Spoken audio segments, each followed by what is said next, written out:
You are going to die.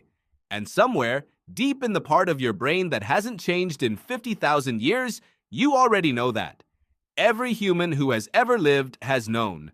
And that single fact has shaped everything about what it means to be human, including what happens in the hours after someone you love stops breathing.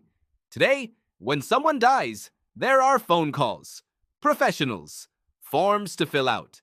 Death has become something managed from a distance, clinical, handled, but that is very, very new. For most of human existence, death was not handled. It was held, the body stayed, the community gathered. And what they did next was stranger, more tender, and more revealing than almost any anthropologist expected. Here is what your ancestors actually did when someone died.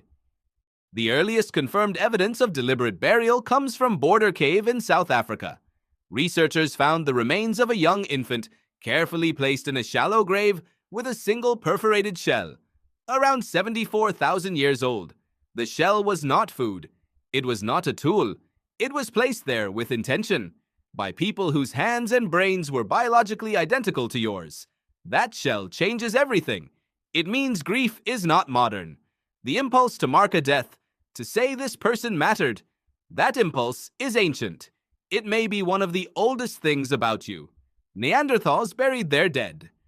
At Shanidar Cave in Iraq, excavated by Ralph Selecki, researchers found at least 10 Neanderthal individuals placed deliberately. On was surrounded by pollen from 7 plant species. Selecki proposed flowers had been placed on the body. The debate has never fully settled, but Neanderthals returned to this cave again and again to place their dead. Something intentional was happening. A Neanderthal looked at a dead member of their group and chose not to leave. That is not instinct. Animals do not do that. That is the beginning of you. At Sungir in Russia, dated to 34,000 years ago, 2 adolescents were buried head-to-head, surrounded by more than 5,000 ivory beads and carved mammoth spears. Someone spent years carving those beads, and then put them in a hole in the ground. These objects had real value, real labor. Why bury them? Ancient humans were grappling with the same questions you are. What happens after? Does the person still exist somewhere? For most of human history, death was public, communal. The dying were surrounded by family, neighbors, sometimes strangers. The deathbed was a place of witness. That changed in the industrial era. Death moved into hospitals, bodies moved into funeral homes. Grief moved behind closed doors, and something was lost. Because all of that ritual, the washing, the sitting with the body, the communal gathering, was not just for the dead. It was for the living. Neuroscientist Mary Frances O'Connor has shown that people with structured communal death rituals grieve with more coherence. The brain needs time to update its model of the world. When someone close to you dies, your mind still predicts where they will be, what they will say. It reaches for someone no longer there.